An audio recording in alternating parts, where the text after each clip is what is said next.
ripped through portions of the hill country. We're talking about taking down trees, breaking windows, and giving a big scare to a lot of neighbors, especially in Comal County. Devin Karp spent the morning chasing the path of the damage and meeting neighbors who say last night felt different than anything they've ever felt before.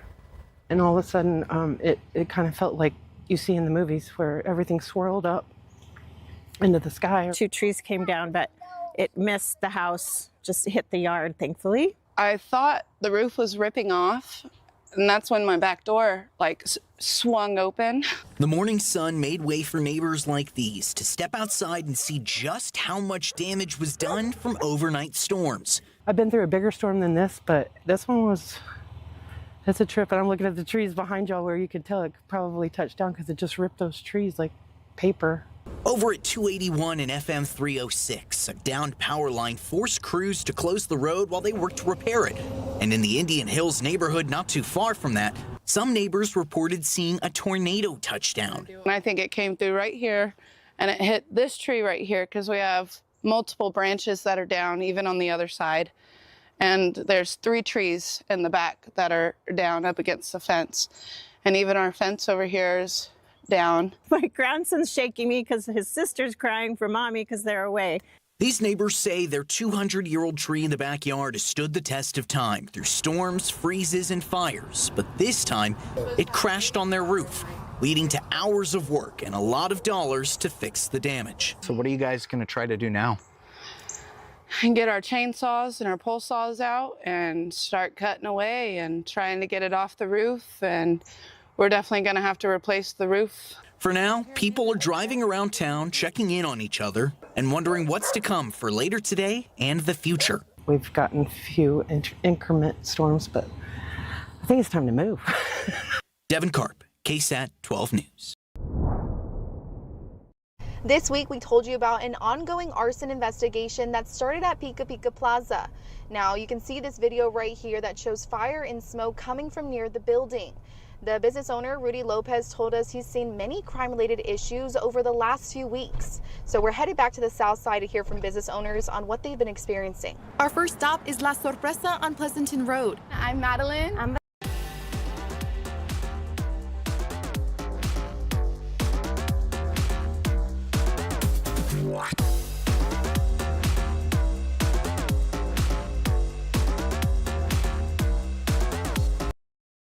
12.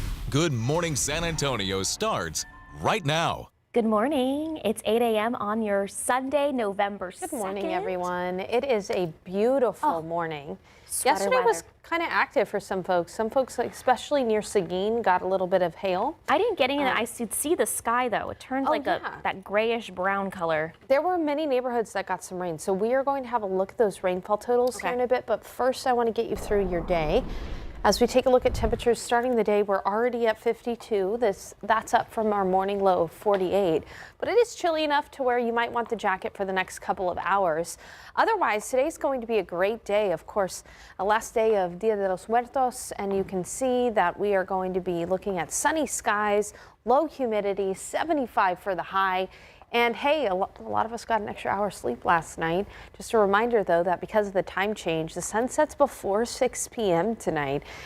We're going to see sunset at 5:46, and it'll quickly cool this evening with temperatures in the 50s after sunset. So in the week ahead, temperatures will be gradually warming each day. It'll stay comfortable, though. Humidity levels will be pleasantly low. And unfortunately, though, the comfy weather comes at a cost. No rain in our forecast, which means that drought conditions will likely worsen. I'm going to have the latest on how our mornings will be turning warmer, and we're going to talk about neighborhood rainfall totals coming up in just a bit. Sarah. Sarah, thank you. New this morning, 1 person is dead and 2 are in the hospital after a shooting in San Marcos last night. So the San Marcos Police Department says this happened on Kissing Alley. That is near the square downtown. Police responded to multiple gunshots. This happened at 10 p.m.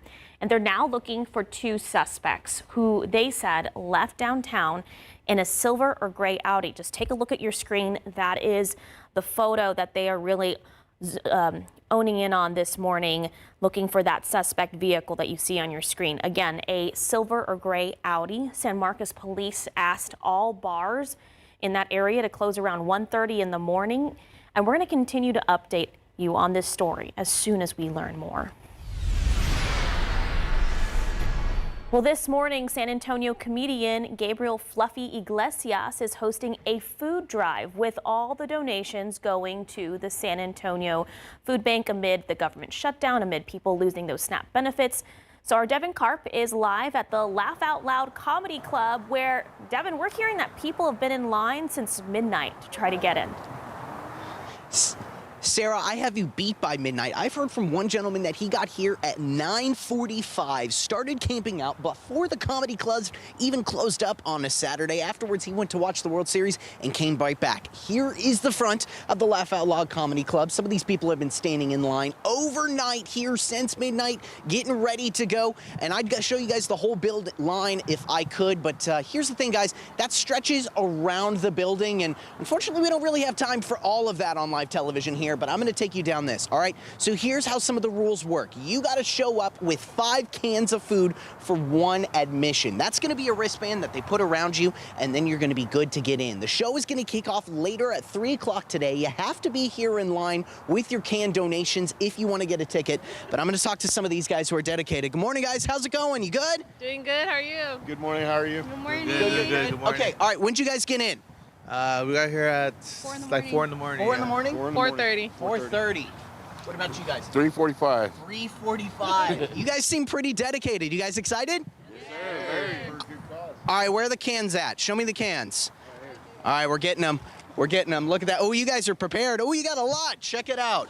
So you can take cans just like these, full of non-perishable food, and bring them up. The San Antonio Food Bank is ready to pick them up. They're going to start taking them over at 10 a.m., so you got a little bit of time if you want to get in. But as you can see from this line, folks, things are going pretty fast. Are y'all ready? Yes, sir. Yes. Awesome. We're going to be staying here throughout GMSA, keeping an eye on just what it's going to be when Fluffy comes to town. In the meantime, though, I'll send it back to you guys. Devin Karp, KSAT 12 News. Love seeing the community come together for that food drive to help out the food bank, and KSAT Community and Texas Eats doing the same, teaming up with the San Antonio Food Bank in Meals on Wheels for a vital Fill the Truck food drive. This is happening on Monday, November 10th. The event runs from 9 a.m. to 7 p.m. at Pinstack on Loop 410. So a large donation truck will be parked at the Pinstack to collect as many canned and non-perishable food items as possible in one day. And of course, you can always donate to both the food bank and Meals on Wheels online. We have links to both those sites on our KSAT community section of our website. Well, consequences from the threat of loss to benefits to higher health care costs. Meanwhile, political activity heats up with former President Barack Obama campaigning on behalf of the Democratic gubernatorial candidates. Here's ABC's Johnny Fernandez. Former President Barack Obama campaigning in New Jersey and Virginia on behalf of Democratic gubernatorial candidates. The economy has been really good for some of Trump's billionaire friends, but for ordinary families, for you, your neighbors, your friends, costs have not gone down, they've gone up. Open enrollment for the Affordable Care Act, which Obama signed into law in 2010, is underway. Extending subsidies is a major point of contention. Democrats are calling for Republicans to extend the subsidies, while President Trump and GOP leaders say they will not negotiate until the government is reopened. More than 20 million Americans who get their health insurance through the Affordable Care Act could see their premiums spike if the subsidies expire. During the Republican Jewish Coalition's annual summit, House Speaker Mike Johnson said something may change after Tuesday's election. If they fold too soon, they're afraid it might affect voter turnout. But that really is the sum total of their calculus right now. They're trying to cover their own backside. Meanwhile, a federal judge has ordered the Trump administration to continue funding SNAP, protecting nearly 42 million Americans. SNAP should not be about politics. We're giving money away to foreign countries, and our people need to be fed here, now. Late Friday, President Trump said he instructed government attorneys to ask the judge how we could legally fund SNAP as soon as possible. If the court gives direction, the president said, "It will be my honor to provide the funding." The effects of the shutdown are spreading. Air traffic control shortages across the country have caused flight delays at some of the nation's busiest airports. And federally funded Head Start preschool programs that serve more than 65,000 children are also at risk of closing. Johnny Fernandez, ABC News, New York. Well, now let's talk about the upcoming election. Whenever people discuss Props A and B on the Bexar County ballot, they've been presented as a pair. One goes with the other, but what happens if there's a split result? So the Rodeo indicated again this week their plans would stay roughly the same. Prop A would fund a makeover of county facilities around the Frostbank Center and pave the way for year-round rodeo-style events, while Prop B would help pay for a new Spurs Arena downtown. If you, the voters, approve Prop A, the head of the rodeo says they'll have fancier facilities. If you don't, they won't. So they say that while they may not attract high-end events, they still plan to hold more year-round events. Both get shot down. In that case, none of these plans go ahead. I mean, what's the plan then? Our plan will remain the same.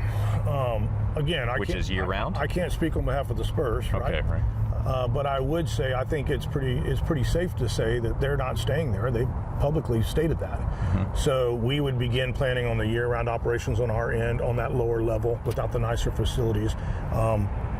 They would roll out what their plans are in their due time when they're ready to tell us. A Spurs spokeswoman declined to comment on the possibility of a split result, beyond saying they're focused on getting both propositions passed and there is not a plan B for this project. She said she did not respond when we asked if the Spurs plan to eventually leave the Frostbank Center regardless of what happens on Tuesday night. Well, more than 100,000 people have made their voices heard by early voting this year, but there's a lot more than the Spurs that's at the polls. So several new propositions on the ballot aim to give homeowners across the state more than $10 billion in property tax relief. It's called Proposition 13, and it increases the homestead exemption on property taxes from $100,000 to $140,000. This follows a 2023 vote that raised exemptions by $60,000. Many Texans say their property taxes are rising even though their homes haven't improved. It's the land value that's going up. So a local tax expert says customers are asking for more relief. It is not uncommon to see people struggle to pay those property taxes. I think a lot of people feel they've gotten out of hand. So this year, there are also some other propositions on the ballot that increase homestead exemptions for elderly or disabled homeowners and exemptions for small businesses. We've got it all online at ksat.com/vote. It's 8:10 and 52 degrees. Coming up, why the Monarch butterflies are late this fall and what it means for San Antonio's seasonal beauty. Stay with us. And sun rose an hour earlier this morning. It is absolutely beautiful outside. I'll be back to talk about which neighborhoods got the most rain yesterday and our gradually warming trend in the week ahead.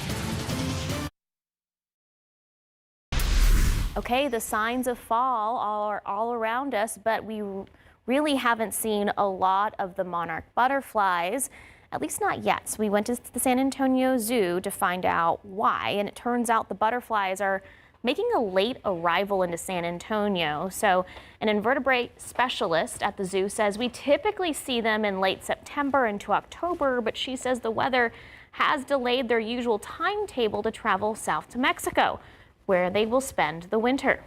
So because the weather this year, there's more rain, the temperatures are weird at different times, the monarchs follow those cues of the seasons changing to cue off their migrations. And so they've just been getting the signal a little later than they would have in past years. So she says we can expect to see more monarch butterflies as the temperatures cool down, and we're also just seeing less and less monarchs migrate because of temperatures and climate changing. All right, today is Texas State Parks Day, and admission to all 89 parks is free. It's a great chance to get out, hike, bike, swim, or just enjoy nature with your family. Plus, veterans and active military can get a free entry year-round with a Parkland passport. Just remember to make those reservations ahead of time to enjoy those beautiful fall colors, especially at Lost Maples. And the trees at Lost Maples, Sarah, haven't really started turning yet. And usually they don't. It's by mid-November is like peak time for them. Yeah, usually around then to late October, late November. We keep on saying October because it's hard to believe it's November. Oh, we're in already. November. Yeah, here's the thing. We got some rain yesterday in some neighborhoods, but some neighborhoods, especially out near Seguin, Sarah, they got hail. Oh, wow. And a lot of it. Take a look at your screen. This is a video sent in to KSAT Connect out in Seguin. It almost looks like it snowed there on the ground. No, that's not snow. That's hail from a thunderstorm that moved right over the city of Seguin. So I saw some reports as large as about quarter-sized hail in some places. Most of that you see on your screen is pocket change size, so smaller than quarter sizes. But still, that kind of hail out is very loud. Now, the good news is, again, we do not expect any kind of rain today, and some neighborhoods got a decent amount of rain yesterday. Here's a look at the rainfall. Some neighborhoods on the northeast side of Bexar County and into parts of Comal and Guadalupe County got about inch and a half of rain. They also got some hail near Garden Ridge and the Schertz area. And then out in Seguin, half an inch to an inch of rainfall in Seguin and in New Braunfels. You'll notice that the rain really missed downtown San Antonio, so not a ton of rain for a lot of people that live from Helotes down to Leon Valley down to downtown San Antonio, but on the northwest side of town near to Leon Springs, Bernie, even out towards Stone Oak, about half an inch of rain in those areas, and then about half an inch of rain down near Palo Alto College and along 281 south of downtown San Antonio. So some neighborhoods got some rain, no official rain at the rain gauge at the airport.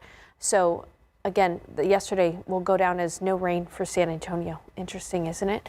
As we take a look at clouds and radar, there's the system right now. Cool front that moved through is bringing in some very dry air from the north. So we're not really seeing a huge dip in temperatures, but very dry air has settled over, and we're going to continue to see dry conditions throughout most of the week. Take a look at temperatures across the nation. You can see it's also colder across the central portion of the United States. In areas like Kansas and Nebraska, they had a freeze this morning, but here in San Antonio, we're waking up in the 50s. It's definitely sweater weather early this morning. 40s across the hill country, 45 in Kerrville, 41 in Comfort, and 46 in Bernie. As for our forecast today, totally sunny. We're going to be in the upper 60s by 11 o'clock, nearer to 70 degrees close to the lunch hour. 74 for the high, and the high, of course, will happen an hour earlier because of the time change. And then in the evening, just a reminder that we see sunset before 6 p.m. tonight. Sunset at 5:46 this evening, and will quickly cool down by tomorrow morning. Starting your work week, we'll be waking up a degree or two cooler than how we started the day today. So you'll want the jacket tomorrow morning. It'll be 48 in San Antonio, 45 in Fredericksburg, 46 in Uvalde, and 46 in New Braunfels. Now, mornings over the next couple of days, we're gradually going to see those temperatures warm.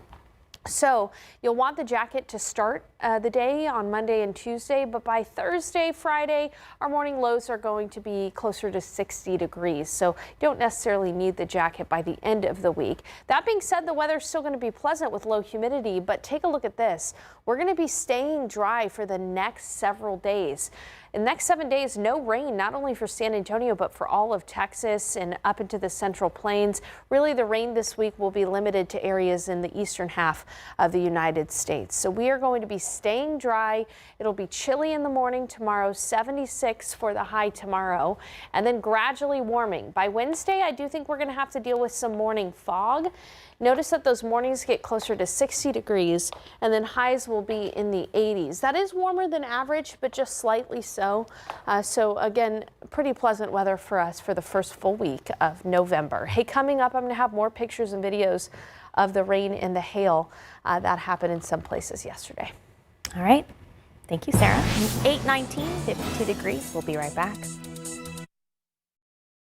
Okay, we have an important programming note to pass along. The TV provider YouTube TV and our affiliate network ABC are in a contract dispute. That's why ABC programming is off YouTube TV. It'll be that way until a deal is reached, which includes all ABC programming. KSAT 12, now we're an affiliate of ABC and we do not have any say in this matter. all our newscasts continue to be streamed on KSAT Plus app and on your smart TV and mobile device. And if you watch KSAT 12 on something other than YouTube TV, you're not affected. So this also does not affect any clips or shows from KSAT 12 that you watch on YouTube. So as negotiations continue, we will continue to keep you informed. I want to give a quick shout out. This is the Eagle Pass 1975 class. They had their 50th high school reunion in Eagle Pass. My parents are part of this. I know we have a lot of loyal viewers out in Eagle Pass, and from the reunion, they say they're watching this morning. They love us, Sarah. They're fans of the Sarahs, and they're big fans of just KSAT in general. Congrats, guys, and I love that they all still get together. All right, it's 8:24, 52 degrees. We'll be right back. All right, we are starting off chilly, but I'll tell you what, Sarah, I think you and I have a bit of extra pep in our step because we got an extra hour of sleep. One more hour of sleep. No, it's amazing the difference that makes. I'm happy for all of us because you guys got that hour of sleep and everyone's waking up in a good mood. I think so. I love fall back. It's cool out there right now. You might want the sweater or jacket as you're heading out the door. Sun rose today at 6:48 this morning. It's 52 in San Antonio and in New Braunfels. 48 though still in Kerrville. And there were some areas of patchy fog in the hill country earlier today, but that fog has since lifted. Today, Sunday, it's going to be gorgeous. Low humidity, sunny skies, will be near 70 degrees by noon, high temperature of 74. Sun sets tonight at 5:46 p.m. so before 6 p.m. Winds will be light and variable. I want to show you this video sent in from Seguin yesterday. This is another video by another viewer out in the Seguin area. You can see that there was hail. A hail core fell right over Seguin. Most of the hail was about the size of dimes and pennies, but there were some up to the size of quarters. And there were areas of spotty rain yesterday. That has caused molds to soar to high levels.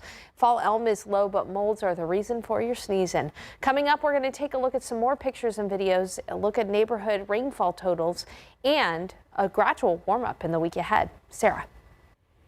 Sarah, thank you. Well, comedian Fluffy, he's turned his comedy show into a food drive in San Antonio, really has showed up to support. And earlier, Devin Karp showed us a preview of the people lined up outside that comedy club. Devin, tell us about the crowd now.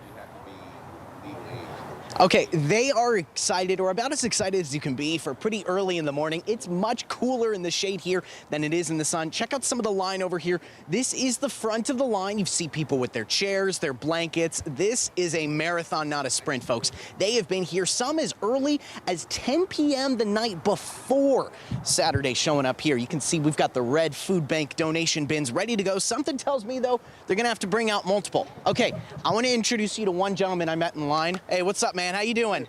Hey, what's your name? Caleb. Caleb, when did you get here this morning? Actually, I got here last night at 9:45 p.m. 9:45, dude. So I know you were here, you were watching the World Series game, you were doing both of your favorite hobbies. What's it like to be in line here, man? You're one of the first. God. It was crazy. Going through, like, not just the cold, but the wind up here as well.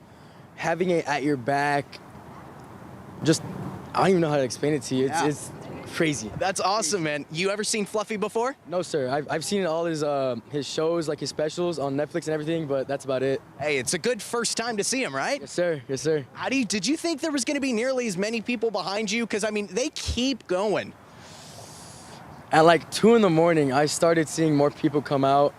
Then it got to 4. Then it got to 5. Then 6. I was like, my Lord.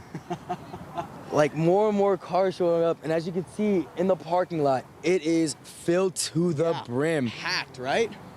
So, from what I've heard, it wraps around the entire building. Yeah. Oh, it does. I checked. It does. It's cool, right? Oh, that's crazy. I mean, to see pretty much your favorite comedian pop out at just like a random location at like such like short notice, this many people coming out, and supporting the San Antonio Food Bank, I feel like it would be great. It's sick, right, man? Yes, sir. Awesome, dude. Hey, thanks for your time, man. I appreciate it. Yes, sir. Great to meet you. Okay, so if you at home want to get in, here's how it's going to work, all right? You got to show up here with 5 cans of food per person. You got to have everybody who's going to get a ticket be here when they send them off. You can put the cans of food right in that donation bin, and then you're going to get a wristband. You can use that wristband to come back to the show, which is going to happen at 3 o'clock. But like Caleb said, the line already goes around the building, so you better bring some camping chairs, some patience. Go ahead and stretch it out because it's going to be a long wait, but it should be worth it. We're going to follow it here for the rest of the morning coming up on GMSA, giving you guys the latest, and hopefully it'll be a lot of laughs. I'll send it back to y'all. Devin Karp, KSAT 12 News. Love seeing San Antonio come together for that food drive. All right, new this morning, the San Antonio Fire Department says a couple of sheds on the southeast side have burned down. They caught fire behind a home and spread fast, almost reaching a neighbor's house. Thankfully, the fire crews got there in time and were able to save both the houses from serious damage. The sheds did burn down, but no one got hurt. That cause of that fire is still unknown. You're not supposed to worry about if you're going to get shot in the middle of the night sleeping or if you're going to get shot coming home from a Halloween party. Well, a scary Halloween night for many, and not for the right reasons. 4 teenagers are recovering after a shooting at a Halloween party that we first told you about on GMSA yesterday. So the incident happened in a North Side neighborhood on Lee Hall Street. The night team Zaria Oates was in that neighborhood speaking with people who say they're worried about their safety. You can see it in the caution tape still on the wood post, and you can hear it in how quiet the street is the next day.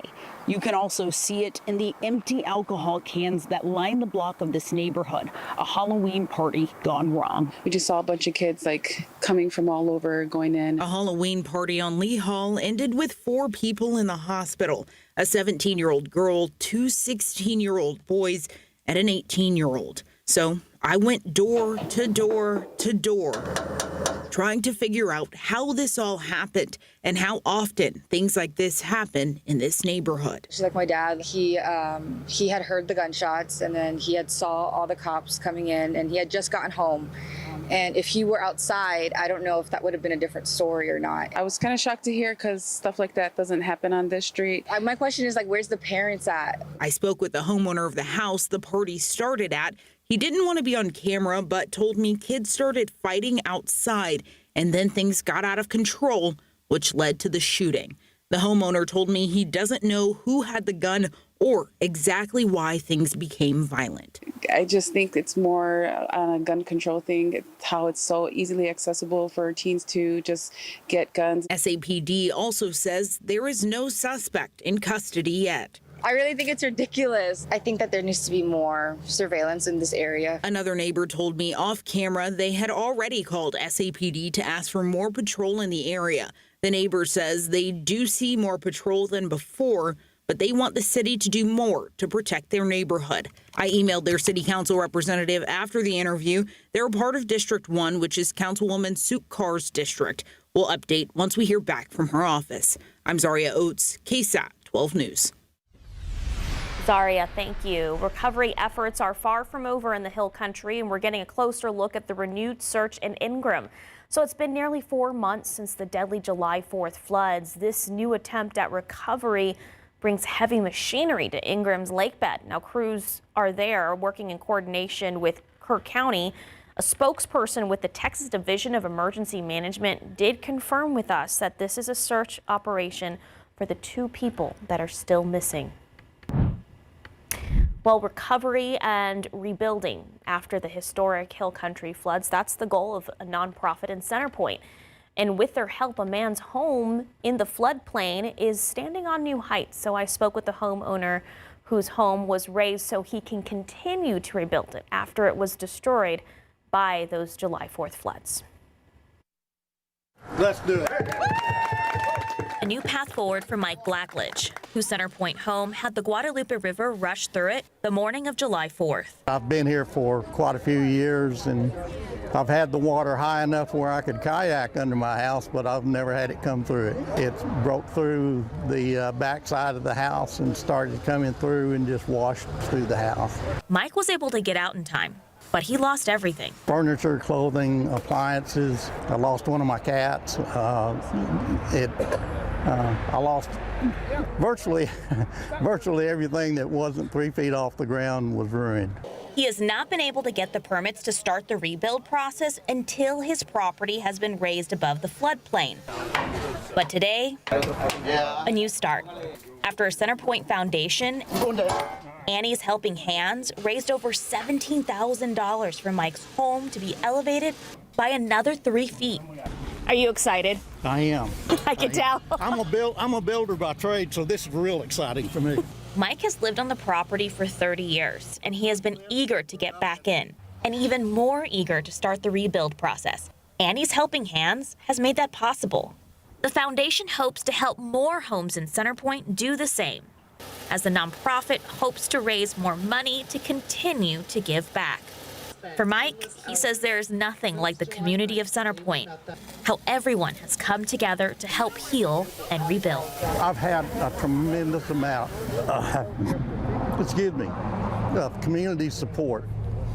And it's been overwhelming at times.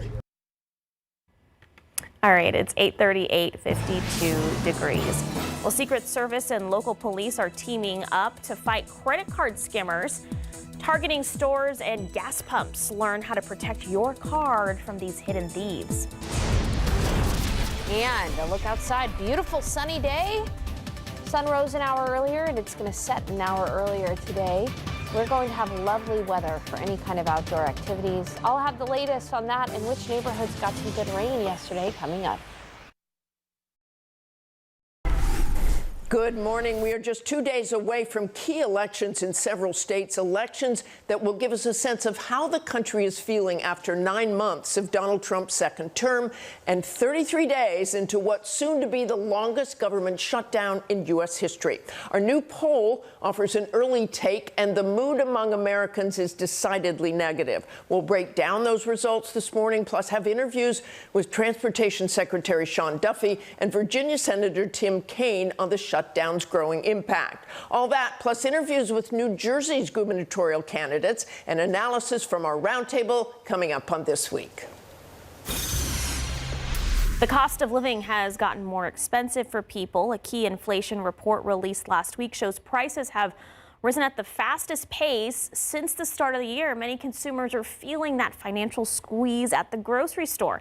So in today's Consumer Watch, Jen Sullivan looks at the prices of some key holiday staples and explains why your Thanksgiving meal will likely also cost more this year. The cost of food continues to rise. A key inflation report shows September grocery prices are up 2.7% from a year ago. Nobody wins. We don't win, the customer doesn't win, the supplier doesn't win. Stu Leonard Jr. is the CEO of Stu Leonard's grocery chain. He says tariffs have caused the prices of some items like shrimp to go up, forcing them to buy elsewhere. We've had to stop buying shrimp from Brazil. We went down to Ecuador, even Vietnam and Thailand. And it's not just seafood prices going up. Taking a deeper look at this latest inflation report, food prices for many popular ingredients in holiday dishes are up, meaning your Thanksgiving meal will likely cost you more this year. Potatoes, meats, fresh vegetables, bakery products, and alcohol prices are all up from a year ago. It certainly adds up. Bankrate financial analyst Stephen Cates says there are a variety of factors impacting prices. Tariffs can have an impact, but crops can have an impact. Quality, quantity, sourcing, all of that can impact what that is. The biggest sticker shock this season is turkey. The annual wholesale price for frozen turkey is about $1.32 per pound. That's roughly 40% higher than last year, according to the U.S. Department of Agriculture. There is some good news. Eggs and butter have both dropped in price in the last year. For Consumer Watch, I'm Jen Sullivan. Well, this morning, some federal and local law enforcement officers are hoping to put one particular type of criminal out of business. We're talking the skimmers. So U.S. Secret Service agents and San Antonio police have been working together on a credit card fraud crackdown they call Operation Come and Take It. They've been visiting local businesses looking for devices known as skimmers. For years, criminals have been hiding skimmers inside ATMs, and gas pumps. So did you know they're also placing them inside countertop credit card terminals? So the devices capture personal information from customers' cards. Estimated that every skimmer we find and take off the streets is worth about $1,041,000. Oof. The Secret Service has conducted similar crackdowns in about 24 other cities so far. They say along with targeting debit and credit cards, criminals lately have also been using skimmers on EBT cards. Those are the cards that people are getting from the government for assistance to use to buy food. Well, the U.S. Bureau of Labor Statistics says only 22.7% of people with disabilities ages 16 and older were employed in 2024. That number is a lot smaller compared to the 65.5% of people employed without disabilities. So the Bureau also found the common obstacles people with disabilities face when trying to find a job include discrimination, lack of education, lack of physical accessibility, among other things that they may relate to that person's disability. Research also shows many employers still perceive cost, productivity, or accommodation needs as a significant hiring risk for people who are disabled, but organizations like Goodwill San Antonio is making sure people face these kinds of obstacles are given a shot in the workforce. It's a clear example of someone here who has an invisible disability of deafness. When was it that you got your very first official job?